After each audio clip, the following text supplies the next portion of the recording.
Ontem, o Fantástico fez uma extensa entrevista com a Janja, futura primeira-dama do Brasil. A repercussão da entrevista foi muito grande, e ficou nos trends das redes sociais. Agora o povo está discutindo qual é o papel da primeira-dama. A verdade é que, esse tipo de discussão parece muito mais um jeito de desviar a atenção, do que realmente importa. O que importa nesse momento é saber o que o Lula fará, para começar a resolver o problema econômico brasileiro. Isso passa pela escolha dos ministros, que até agora ele não definiu. Desculpa, candidato, mas o senhor não acha que anunciar uma possível equipe econômica não tranquilizaria aqueles eleitores mais desconfiados? Não, veja, eu não estou para anunciar, eu não estou para tentar agradar o eleitor desconfiado. Se eu anunciar uma equipe econômica, se eu tiver 2 economistas, eu vou perder 10, eu vou perder 15. Ou seja, eu não quero perder voto, eu quero saber. As pessoas sabem, eu já fui presidente, eu não indiquei ministério antes, as pessoas insistiam naquele tempo para me indicar, eu não indiquei. Eu primeiro tenho que ganhar as eleições. Eu aprendi assim, eu não vou sentar na cadeira antes de ganhar. Eu só posso indicar nome para qualquer cargo depois que eu ganhar as eleições, e isso pode acontecer a partir de domingo. Durante as eleições, disse que não podia falar sobre equipe econômica. Depois de eleito, continua sem falar nada. Falando em se calar sobre a economia do país, Bolsonaro e Paulo Guedes sumiram, para não responder mais sobre as medidas eleitoreiras, que resultaram em rombo. O Tribunal de Contas da União atendeu a um pedido do Ministério Público e informou que vai apurar a PEC Kamikaze, que institui o estado de emergência no país para autorizar o pagamento de benefícios sociais a menos de 3 meses das eleições. O impacto nos cofres públicos pode ser de até 41 bilhões de reais. O objetivo da apuração é verificar se a PEC compromete o equilíbrio das contas públicas, causando aí um retrocesso ao país. A sua PEC, a sua emenda à Constituição malandra, é uma hiper pedalada fiscal que fere a Constituição, é uma emenda inconstitucional e a lei de responsabilidade fiscal.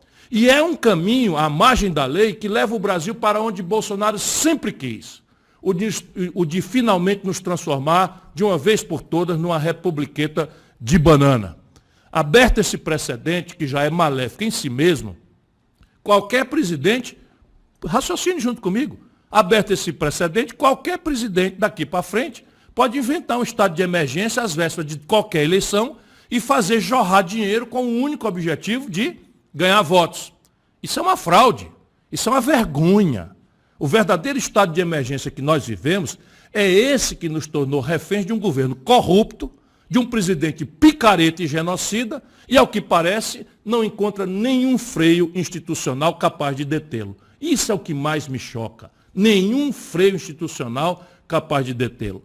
Temos um legislativo acuado, de um lado, pelas labaredas de uma tragédia social, muita gente bem intencionada, que não quer fazer qualquer coisa possível para ajudar o pobre, mas, por outro lado, pressionado por um rolo compressor de uma maioria oportunista e corrupta como o tal Centrão.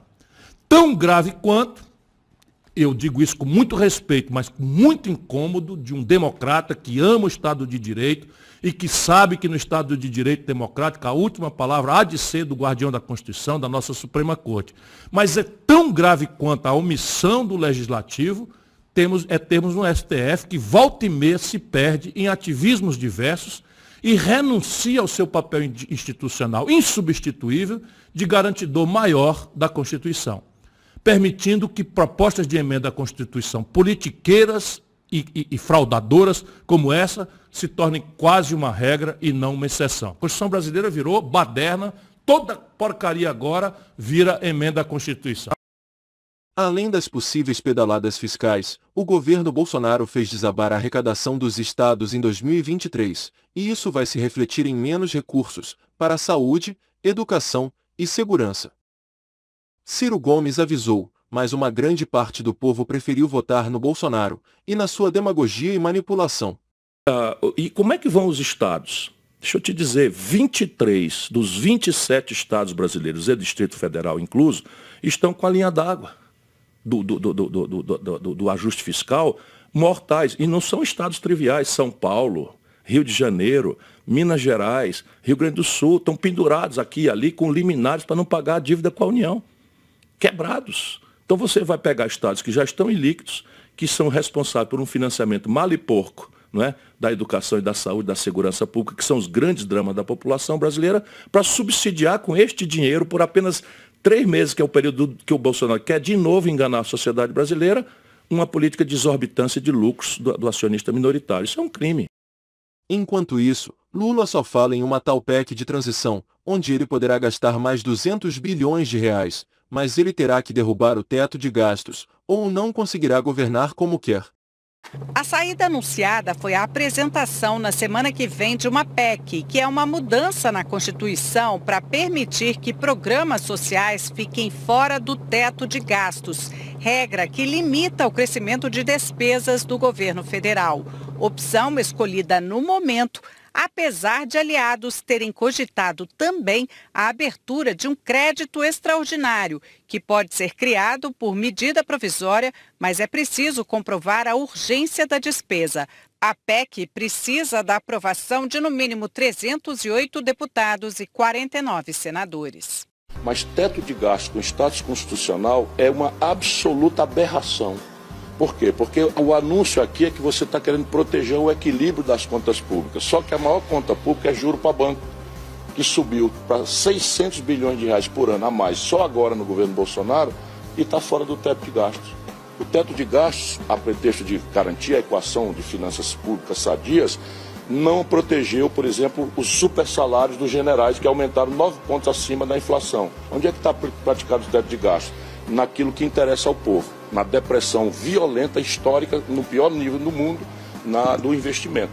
25 bilhões sobram de 4 trilhões e 800 bilhões, 19 dos quais estão entregues à roubalheira da emenda do relator. E nunca precisei de uma lei imoral e antipopular como essa. A questão básica é o seguinte: eu me comprometo de exigir a revogação, porque são muitos argumentos. Primeiro, ela é impraticável. Nascem 3 milhões de bebês no Brasil por ano.